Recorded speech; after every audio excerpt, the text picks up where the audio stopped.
Ready, set, go.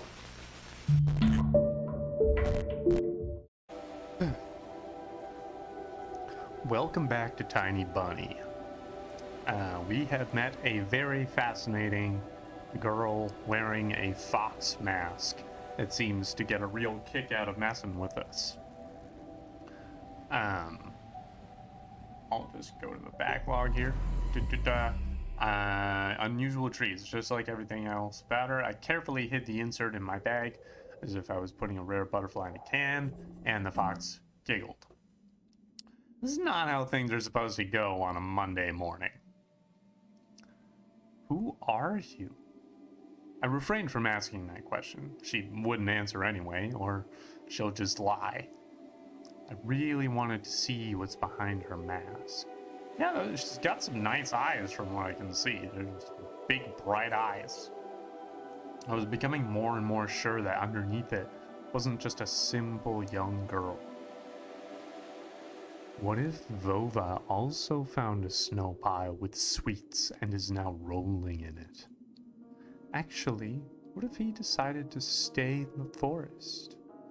He must be so cold without his second mitten then. The wind caught her words like smoke from a fire and carried them deep into the darkness, into the creepy thicket. The trees behind me creaked with their bony branches. Or what if something happened to him along the way? Something terrible. Alright, now you're just playing on my fears like you've been doing all evening so far, ma'am. The forest reacted to her words, became alive. It sniffed me out, perking up its ears just like a curious beast. The fox girl pierced me with her eyes again. Wild beasts?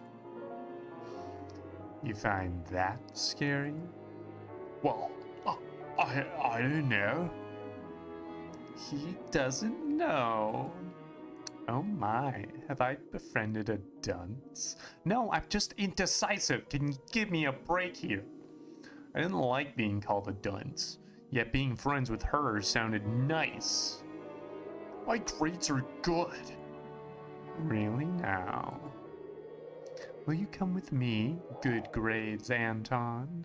I don't feel like this is someone we might want to be friends with. If they're not going to let up on the whole messing with me and making fun of me thing, that's not something that good friends do. Unless we have given them express permission to do so. We'll find her, Vova, and you'll be able to ask him what he found deep in the forest. As long as you're with me, nothing can hurt you in the forest. Is that so? Is that so, Fox Girl?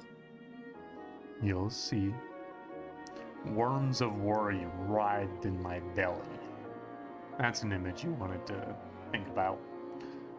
Better run, whispered my mind. I don't believe you.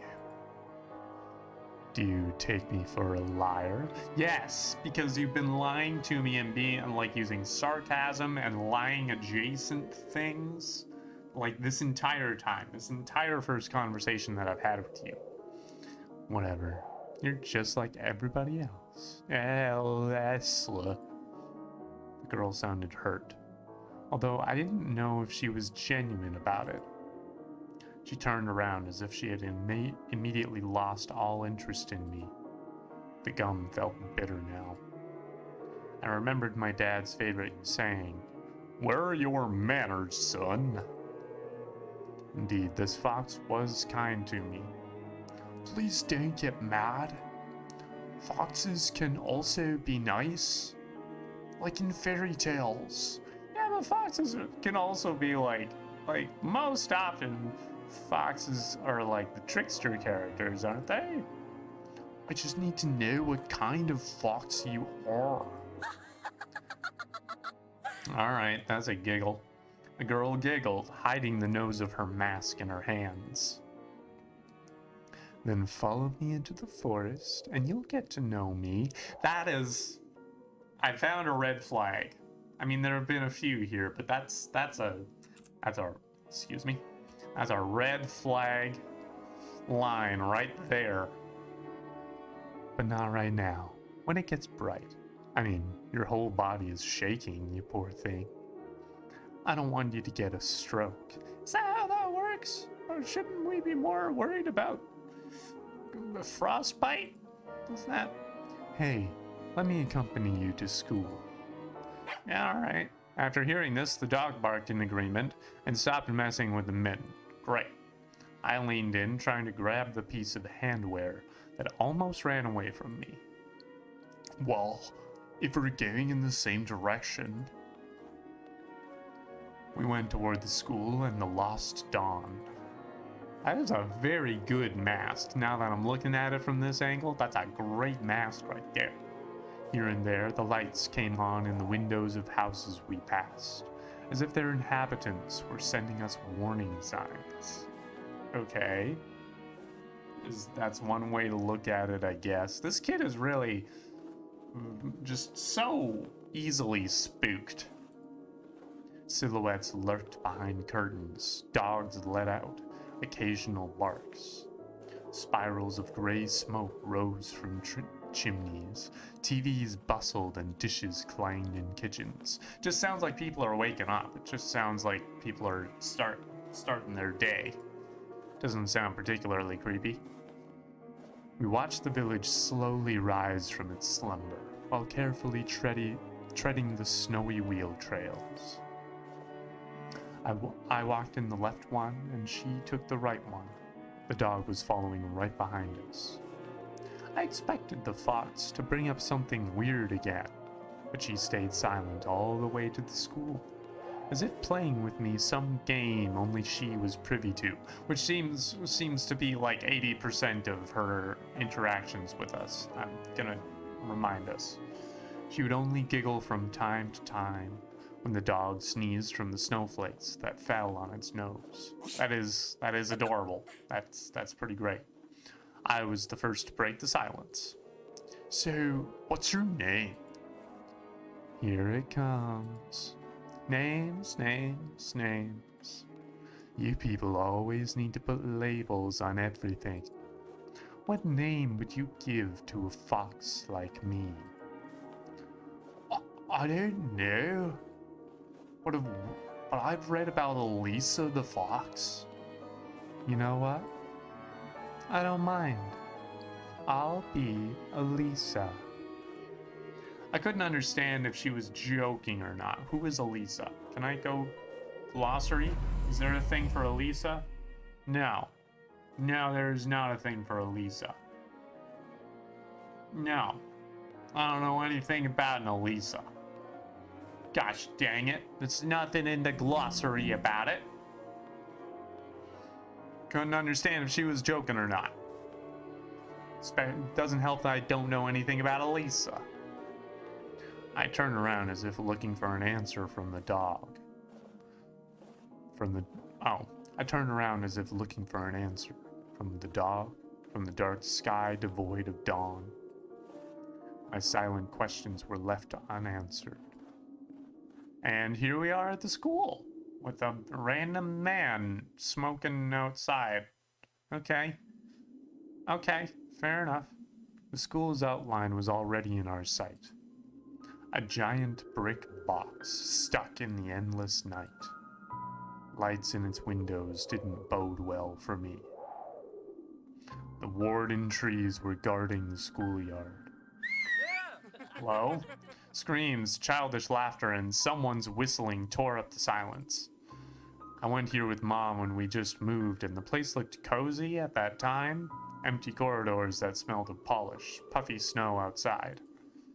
The second time I came alone to get the books, I just kept on imagining my peers rolling down the railings, grade schoolers running to the library, and teachers marching down the corridor with the air of self-importance around them.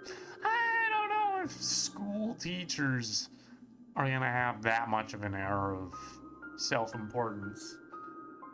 You know, we don't, or at least North American teachers don't get paid enough to have that. They should get paid enough to have some sense of self-importance, but unfortunately, not the case. High schoolers were smoking at the entrance in track pants and wool caps perched on their foreheads. Their appearance destroyed the last of hopes for a cozy school. And you can't have anything cozy with high schoolers, Lord knows. Their stingy eyes and the teeth, yellow from nicotine. Their smarts, their teeth might be yellow from coffee.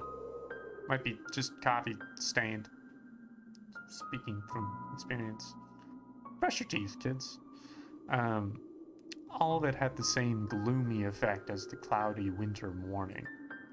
Absorbed by my thoughts, I completely forgot about my companion. I'll wait for you at the backyard after school. Near the hanged man. Near what? She just ignored my question. Don't be late. I hesitated. Blowing hot and cold again. Mom always said that when I would have trouble choosing between two options. Yeah, I get that. Think about Mom helped me reply. I'm going straight home after school.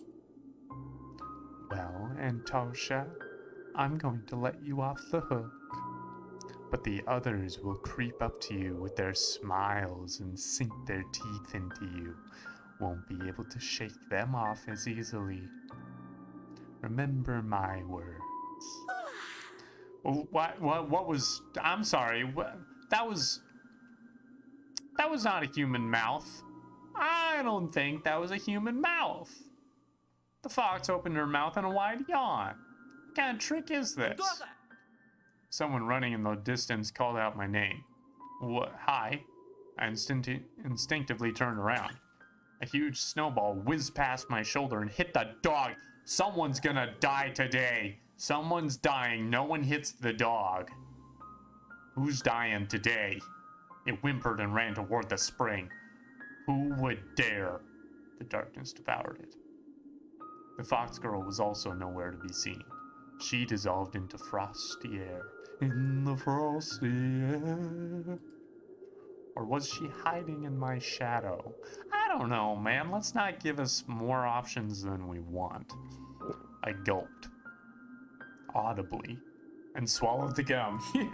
Yeah, that would have happened. I'm lucky. After taking a deep breath, I went toward the school. Toward the cutlets and dough. Toward the light raining down onto the snow. I don't know if that was intended to rhyme, but there it is. Hello?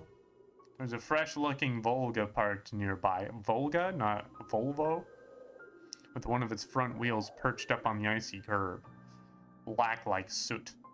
As if it was straight out of the horror story Dad loved to tell me when we hid in the attic during a thunderstorm.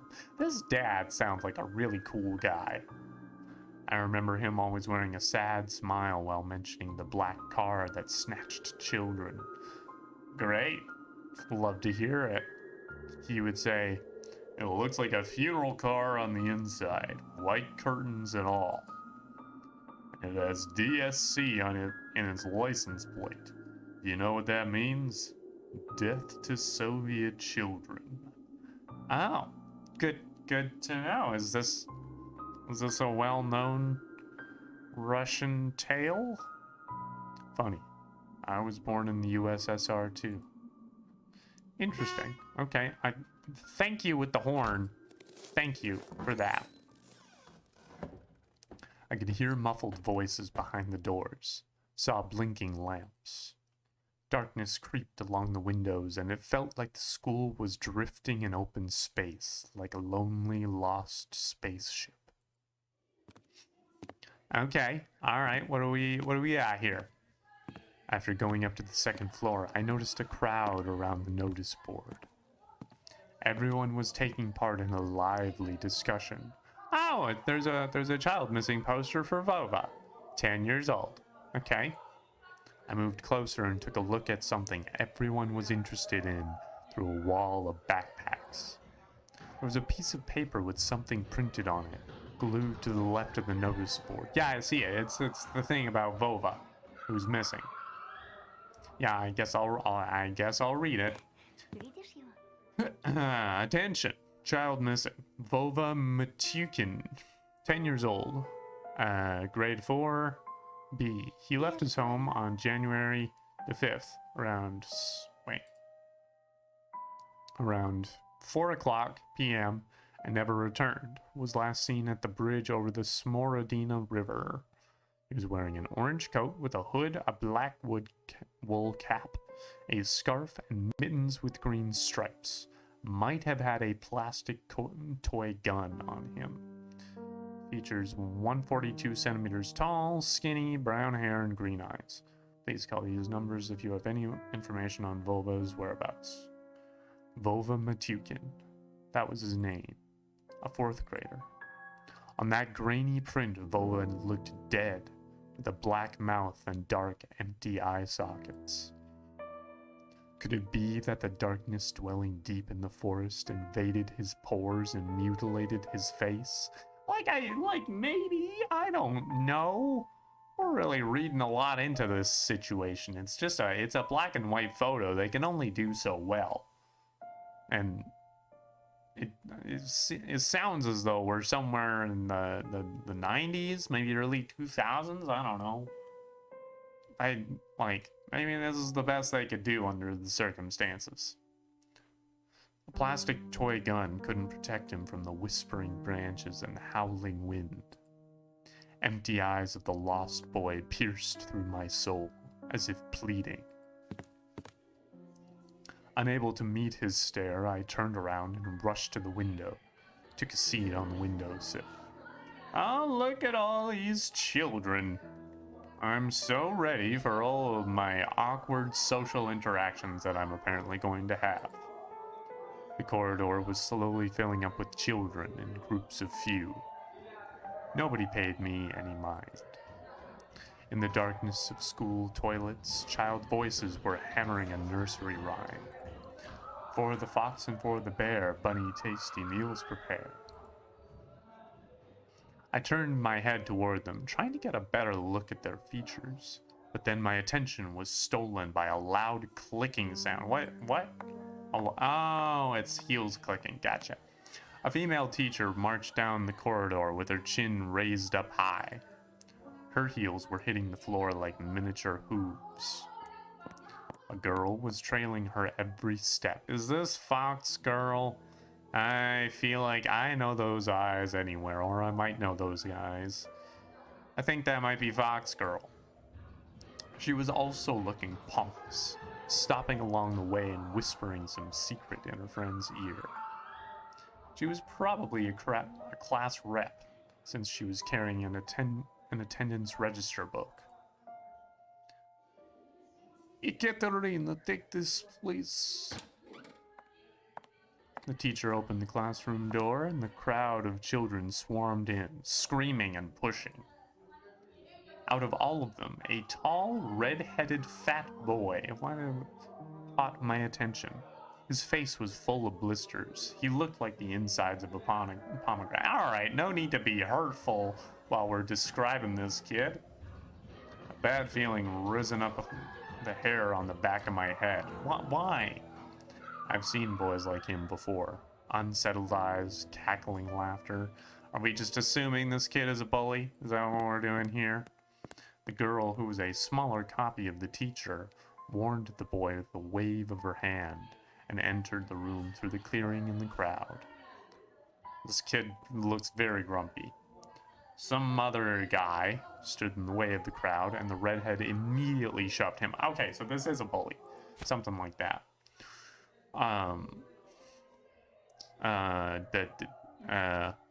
Move your legs, moron. The boy flew headfirst, flailing his hands, trying to keep his balance. The large child burst out laughing, and a couple of kids joined his nasty cackling. Oh, I hate that. Okay, I'll adjust my voice accordingly. Their laughter sounded like someone was snipping with huge garden scissors. The classroom sucked all of the kids in. The corridor stood empty. So, yeah. I wanted to grow roots and stay on the windowsill. Nah, we gotta go to school, dude. We gotta go to school. Just a handful of lampposts outside were battling the darkness, writhing like fluorescent fish in the black ocean. Whoever wrote this really enjoys the word writhing, which, yeah, I'll give them that. It's a good word. It's a powerful word. It's a very specific word, but they do seem to be using it a lot. Maybe I can still run away, go outside, dissolve in the dark. I imagine myself running through snow, how it squeaks under my boots, and how I'm becoming lighter and lighter with every step. Okay, alright, I didn't need that. Didn't need that. The ringer's trill blew that illusion away. Guess I've been daydreaming all class. I tore myself from the window with great effort, then took a couple of deep breaths, trying to at least calm down my mad pulse, and entered the classroom. Okay, school time. Class has begun. The prim teacher looked at me over the frame of her glasses, clearly annoyed. I'm the transfer student. I was told to come here. The snowy forest trail was winding in front of my eyes. The pines rustled, but it didn't sound predatory anymore. She buried herself in the register and flicked through the pages. Your last name? Petrov. What are you mumbling there? Say it clearly. Petrov. You're not on the list. She measured me with a long and heavy stare, as if trying to see if I was lying. I wanted to sink through the floor. Hazy faces observed all of that from the left. The classroom breathed and snorted in unison, like a living organism, like a dangerous beast. Are you sure? I don't have you in my register. Did we just go into the wrong classroom? Because that happens sometimes. Sometimes you just don't get to the right classroom on the first try. In fact, generally, I have found it's pretty difficult to get that right on the first try. My knees chose the worst time to start shaking, and I felt dizzy. I clutched my fists so hard my knuckles became white. They tell me to come to the classroom 204 to ask for Lilia Pavlovna, class 6C.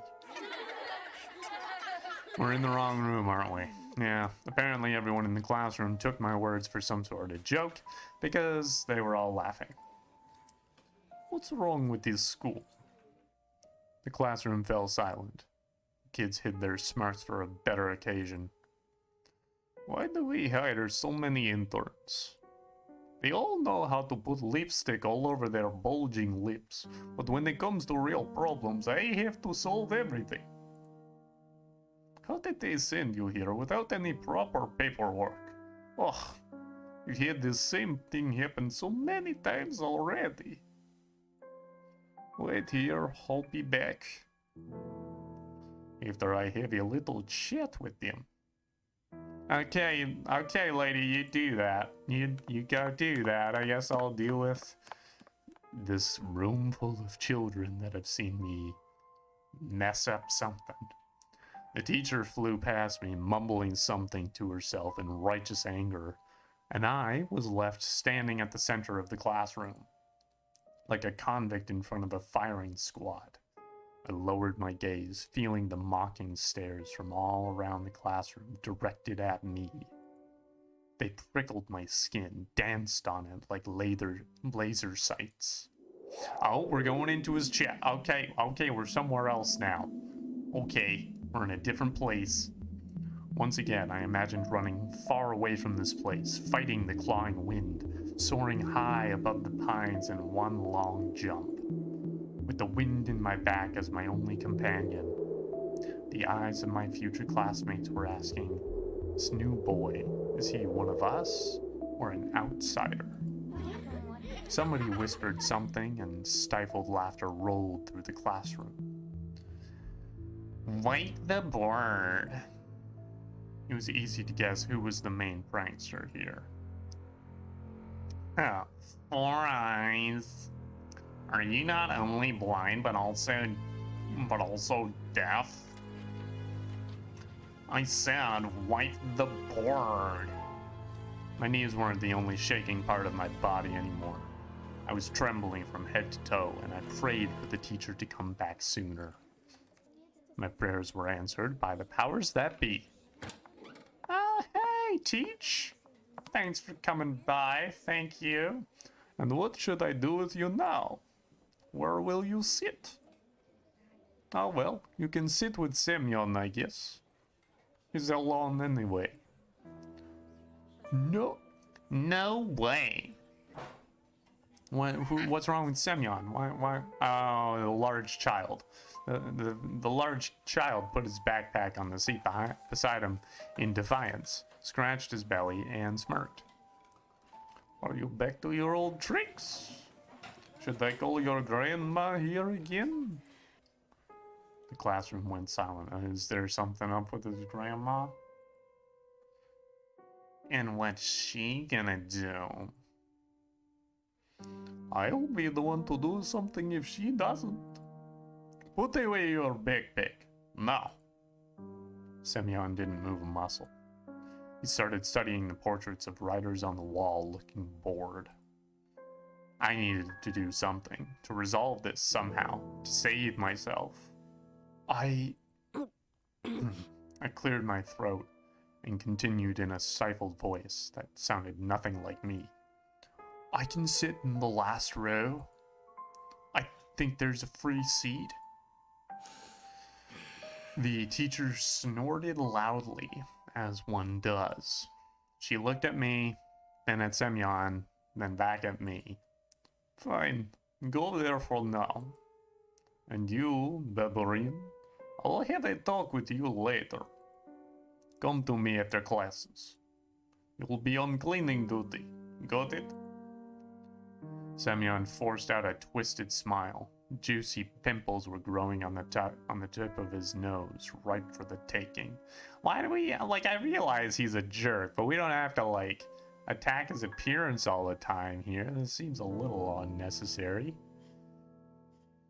I walked carefully, afraid to stumble and fall, causing another outburst of laughter from everyone.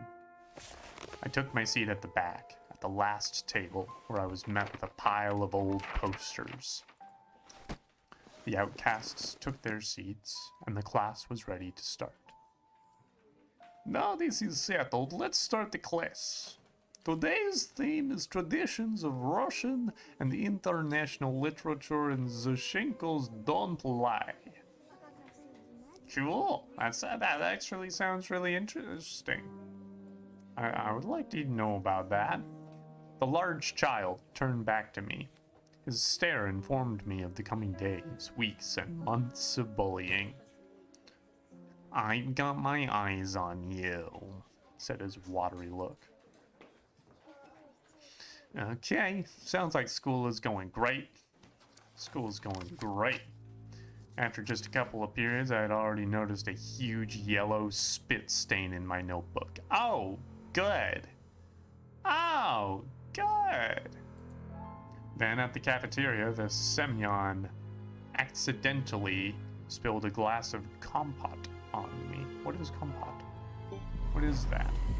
A dessert drink brewed from a mix of dry fruit and berries. Ooh, that sounds delicious. Maybe not the best to have spilled onto you, but that does sound tasty. And then he flailed his hands around after exiting the toilet so some of the liquid from his hands would get on me. Great. Glad to hear. What a lovely individual. Just before the final period for today, Semyon pushed me into a buzzing crowd of girls from our class. Oh, whoops. Oopsie toodles. Oh, no. They made way, cursing, but I couldn't hold my balance, and ended up ramming my face into the girl I took for the class rep before. Right in her chest. Great. This is a great first day of school, I suppose. Ow! I immediately stepped back, dying from embarrassment. I'm sorry. Are you alright? Yeah. And she suddenly put her hands on her hips. Will you look at him? Raping me in front of everyone? I'll tell my mom. They'll expel you, pervert. There was some sort of sadistic pleasure in her eyes, as if she was a child who was about to put a lit-up match to the chafer beetle. Why doesn't chafer beetle have an entry in the glossary? What the frick is that? I don't know. But I'm going to save the rest of this interaction for the last episode of this stream/recording session. So yeah, I am enjoying this. I am hooked, as they say. So yeah, if you're watching live or you're watching the VOD, you know the two things that you can do that would really help me out. If you're watching YouTube, you can like, you can comment, subscribe, ring the bell, go do the follow and maybe the subscribe over on Twitch if you want. And yeah, I'll see you later.